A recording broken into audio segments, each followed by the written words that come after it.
Hey guys, Trevor here. Just two quick things before the episode starts.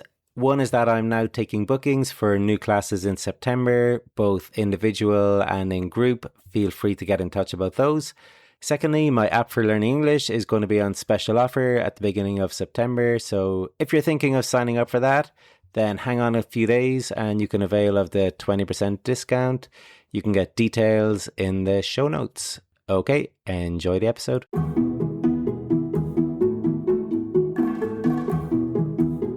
Real Exam English Season 6, Priorities.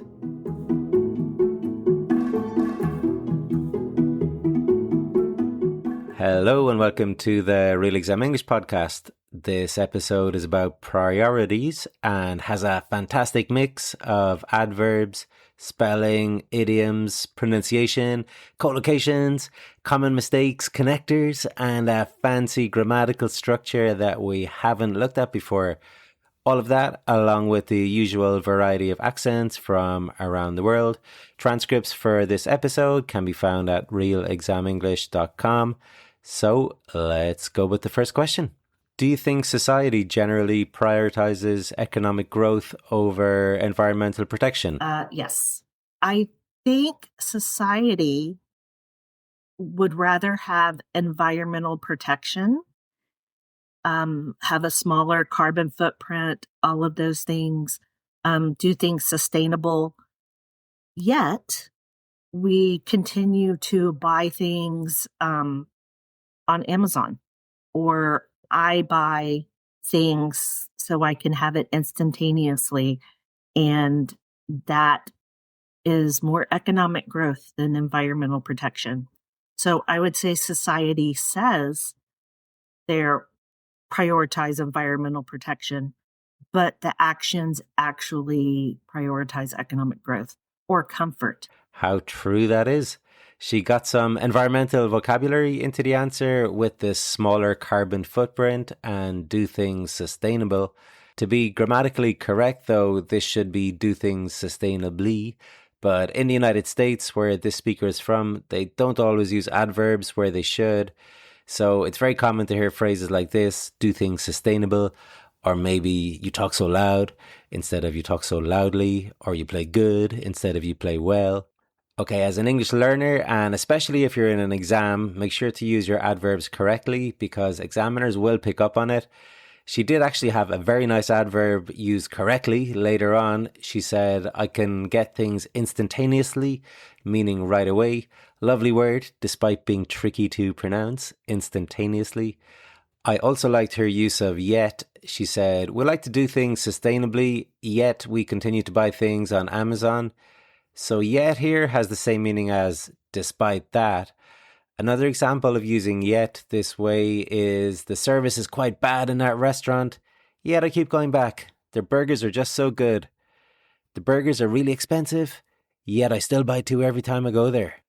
How have your personal priorities changed over the last 5 years? I have found that since the pandemic in particular, I have decided that there are certain things that I'm no longer waiting for, and that it has given me something to really think about, that there are things that are not worth waiting for, and there are many other things that I would prefer to do.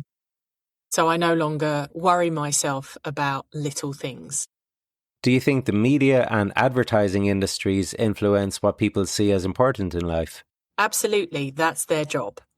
And I feel like there has been a definite trend that we've seen over the past 10 to 15 years that has gone from seeing what is considered luxury to moving along even further to what feels true, what feels honest, what feels authentic.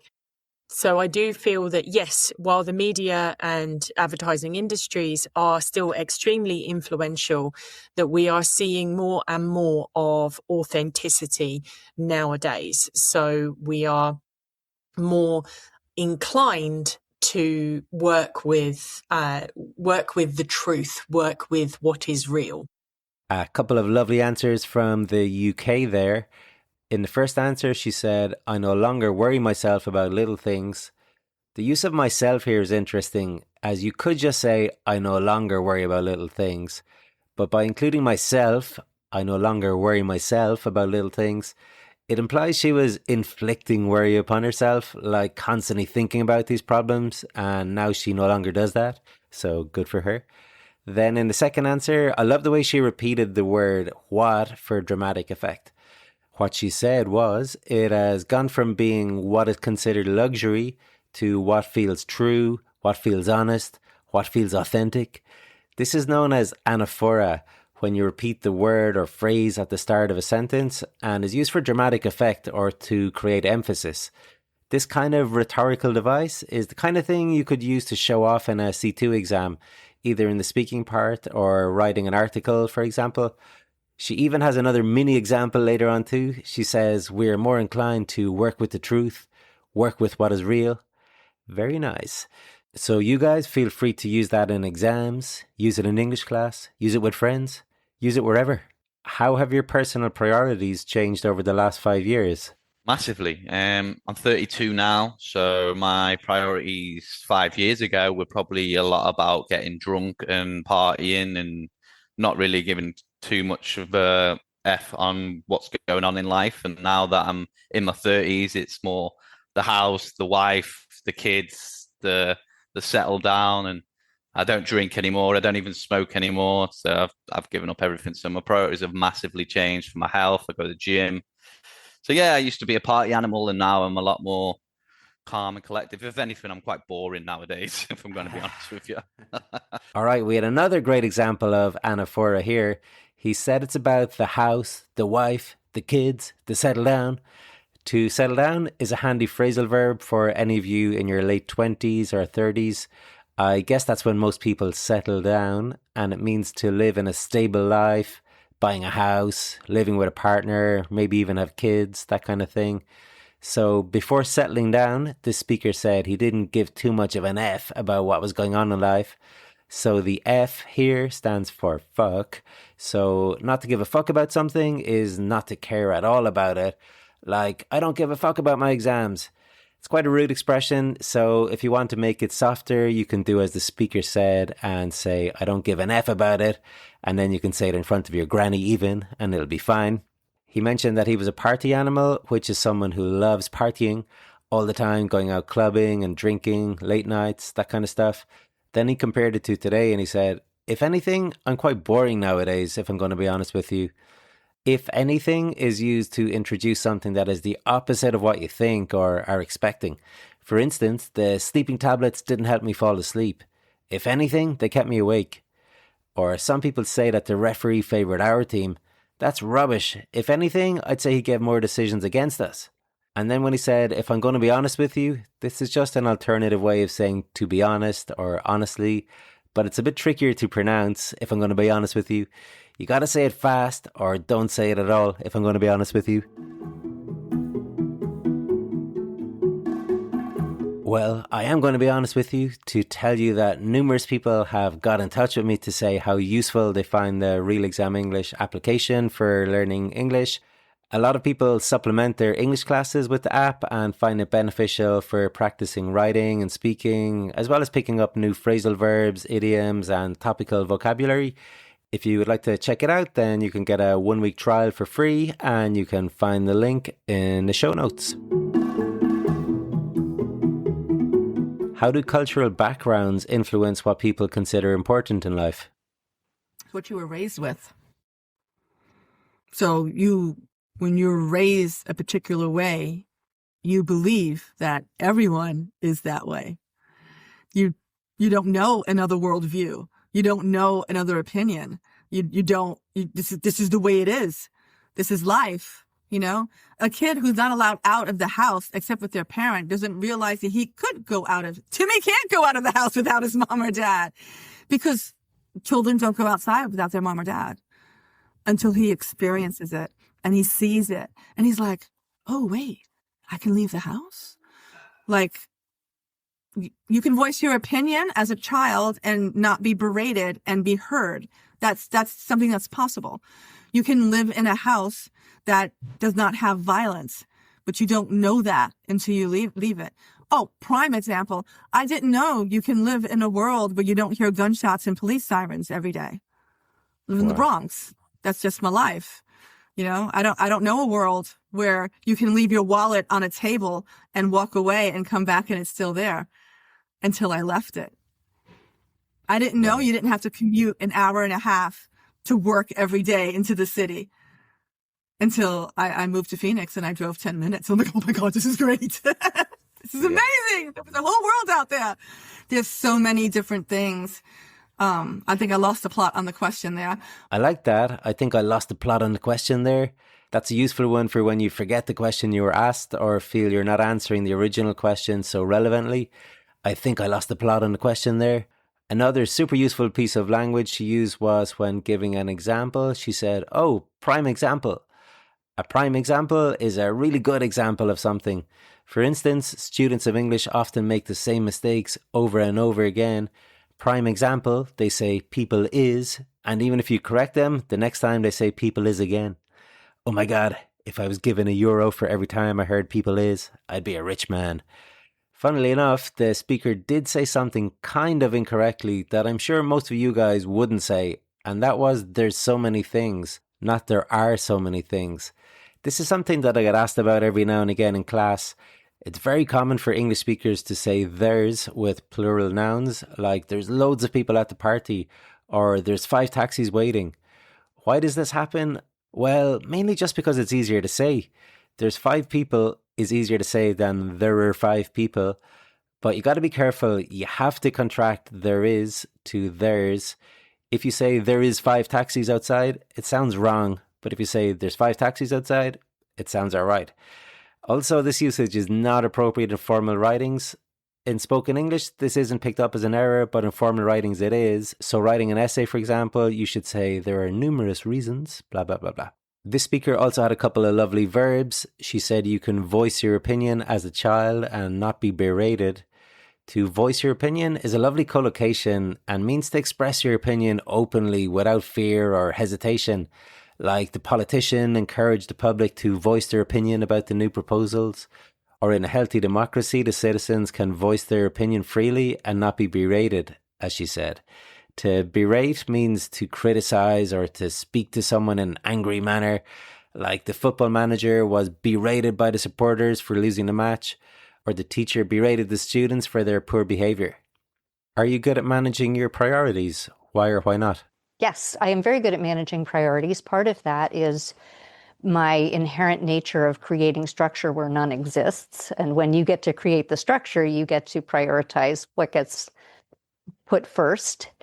I also ran a classroom of 20 little kindergartners. And so there were definitely priorities there, be kind, be safe, and then kind of moving on down.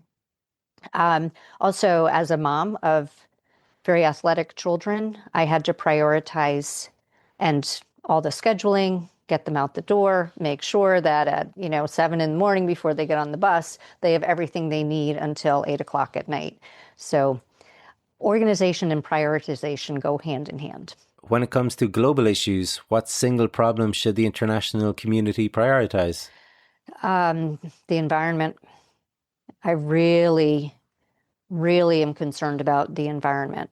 And I think there are ways to support countries to make wise environmental choices. And I think incentivizing rather than penalizing is the way to go. We have some key language for speaking about priorities here. First of all, she said organization and prioritization go hand in hand, meaning they're closely linked or interconnected. Then she said incentivizing rather than penalizing is the way to go. Okay, incentivizing is giving incentives or encouraging people in a positive way to do things. And on the contrary, penalizing them is giving them a penalty or punishing them for doing or not doing something. Just a note regarding the spelling of all of these words with the z sound. Organization, prioritization, incentivizing, and penalizing. The z can be spelled with either a z or an s. In America, they spell them with a Z and everywhere else with an S. If writing, just choose either way and be consistent. I also like this word inherent that the speaker used here. It is her inherent nature to create structure where none exists. If something is inherent, then it's a natural, innate quality in that person or thing. Like making mistakes is an inherent part of learning English. Or when it comes to mountain climbing, risk is an inherent factor. Do you think society generally prioritizes economic growth over environmental protection? 100%, I would say. Without a doubt. You look at, drill baby drill and burn baby burn over in America at the moment. COP25 or whatever it was, complete farce. All the Paris Agreement all been ripped up. When the rubber hit the road and it was getting to the point where actions were going to cost money or cost, growth would be the sacrifice, all the targets went out the window pretty much. Yeah, and I think we've seen that in Ireland even in recent days or recent weeks with the realization. I suppose they always knew, but the realization coming to the fore that we're going to miss our environmental targets. There could be fines and penalties as a result, but they were partly missed because of the need to grow the economy for development, for be it data centers or whatever, and that is the driver. I think in any functioning economy is growth, and growth isn't going to be stalled to make the grass greener or to make the trees grow higher. It's money talks, and I think that's the way of the world, and it always will be, I think, for the foreseeable future anyway. Really nice start by the first speaker. He said 100%, I would say, without a doubt. Very emphatic and much nicer than just I agree. He said that the climate change conference COP25 was a complete farce, meaning it was a load of rubbish or a sham, in other words.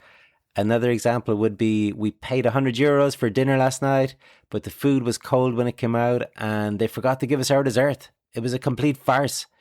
Also, he said that the Paris Agreement had been ripped up, meaning it had been totally abandoned or disregarded. Then he had a couple of top idioms. When the rubber hit the road, all the targets went out the window. When the rubber hit the road refers to the moment when the actions actually have to be carried out. It kind of is the same as the moment of truth or when things get serious. A good example would be I had been practicing my tennis serve for weeks, but when the rubber hit the road during my match yesterday, it all fell to pieces and I kept on hitting double faults. Then the targets went out the window. We had this idiom recently in another episode, meaning they were ignored or abandoned. The second speaker had this idiom that money talks, meaning money is the deciding factor or the biggest influence. He also had two nice phrases with the word for. The first one was the realization coming to the fore. When something comes to the fore, it becomes prominent or noticeable to the public, like healthy living has really come to the fore in recent years, or extreme weather events have come to the fore in the last decade. The other for phrase was the foreseeable future, which is the future based on the facts that we know now, like I'll be living in London for the foreseeable future, or she'll stay in that job for the foreseeable future. All right, guys, that's all for today. Thank you very much for listening and for all of the messages you send on social media, Spotify, or by email. They're greatly appreciated. Thanks very much and keep them coming. All the best till next time. Trevor.